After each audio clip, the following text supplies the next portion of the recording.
Two Ruma Banerjee YouTube channel. আমি রুমা একটা নতুন রান্নার রেসিপি নিয়ে চলে এসেছি তোমাদের সামনে। সেটা হলো গুজরাটি স্টাইলের কারি। এটা কারিটা বানাবার জন্য আমি প্রথমে দইটা ফেটিয়ে নিয়েছি বেসন 2 চামচি। এটাকেও আমি পাতলা করে ফেটিয়ে নিয়েছি। এখন এই বেসনটা আমি এই দইয়ের মধ্যে মিশিয়ে দেবো। দইয়ের মধ্যে মিশিয়ে দিলাম। মিশিয়ে দিয়ে এটা একসঙ্গে একদম এক জায়গায় করে নিলাম, যাতে দই আর বেসন একসাথে মিশে যায়। তো এটা আমি সাদা তেল দিয়ে বানাচ্ছি, সানফ্লাওয়ার অয়েল। এখানে আমি 2 চায়ের চামচ তেল নিয়েছি। তেলটা আমি কড়াইতে দিয়ে দিলাম।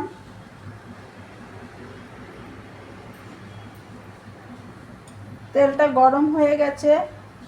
এখানে আমি ফোড়ন হিসাবে ব্যবহার করছি, প্রথমে দিচ্ছি হিং। একটু হিং দিলাম। দিচ্ছি একটু গোটা জিরে।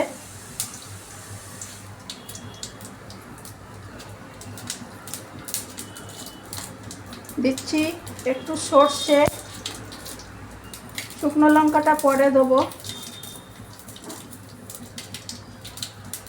দিচ্ছি একটু কারি পাতা দিলাম। এখন এর মধ্যে আমি একটু এই কারি পাতাগুলো ভেজে নেবার পর কারি পাতাগুলো ভালো করে ভেজে নেব। এখন আমি এই শুকনো লঙ্কা একটা ব্যবহার করছি। এখানে আমি লাল লঙ্কা দিচ্ছি না, তার বদলে একটা শুকনো লঙ্কা দিয়ে দিলাম। দিয়ে দিচ্ছি একটু রসুন পেস্ট। রসুনটা পেস্ট করে রেখেছি, এই রসুন পেস্ট একটু দিয়ে দিলাম।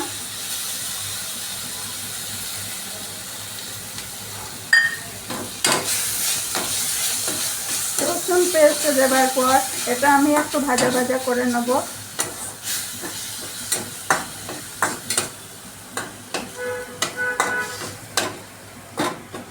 তারপরে আমি এখানে একটু কাঁচা লঙ্কা পেস্ট করে রেখেছি, এটাও এখানে এর মধ্যে দিয়ে দিলাম।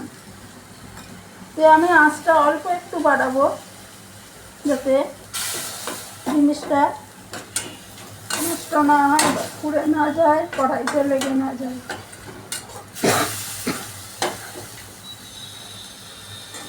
এখন আমি ওপর থেকে দিয়ে দিচ্ছি এই মেথি দানা, চিনি, নুন।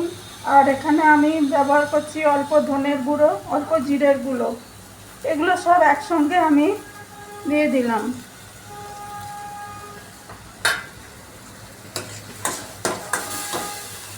দিয়ে দেওয়ার পর এটা আমি কি করব, একটু ভাজা করে নেব।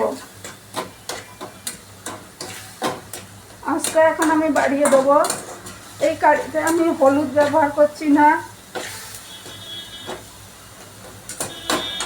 দিয়ে দিচ্ছি অল্প পরিমাণ গোলমরিচের গুঁড়ো, এটা দিয়ে দিলাম। আবার আমি আঁচটা কমিয়ে দেবো সামান্য পরিমাণে। এখন আমি কি করব, এই যেটা তৈরি করে রেখেছি বেসন আর দইয়ের এই ঘোলটা, এটা আমি এর মধ্যে দিয়ে দেবো।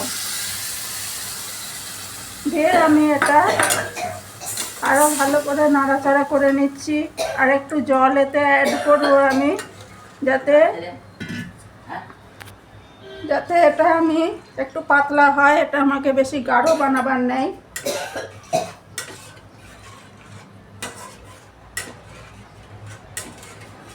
এটা আমি আঁচটা বাড়িয়ে দিলাম।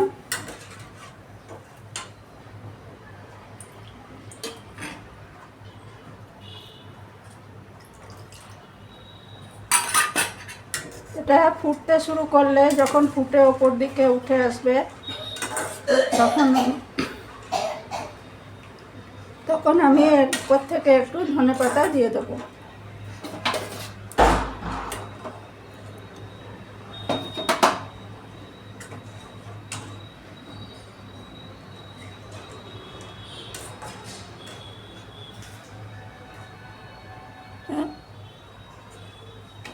দাঁড়া একটু বন্ধ করে।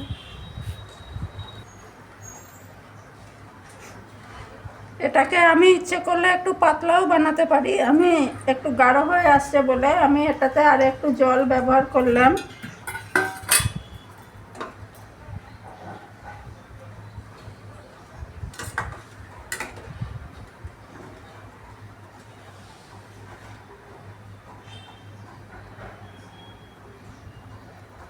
এখন আমি এটার মধ্যে কি করব, একটু ধনেপাতা দিয়ে দেবো। যেহেতু এটা ওপর দিকে উঠে আসছে ফুলে, আমি ওপর থেকে একটু ধনেপাতা দিয়ে দিলাম।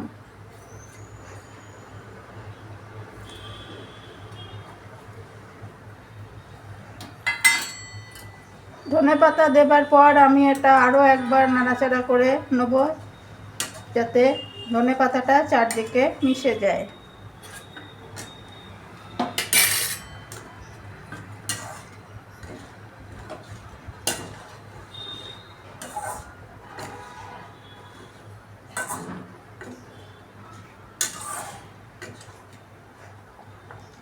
এটা এখন ফুটতে শুরু করেছে, এটা আমি এখন নিভিয়ে দিয়ে পাত্রে ঢেলে নেব।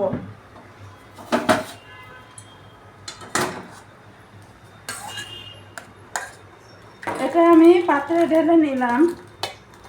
আমার গুজরাটি স্টাইলের কারি রেসিপি একদম তৈরি হয়ে গেছে।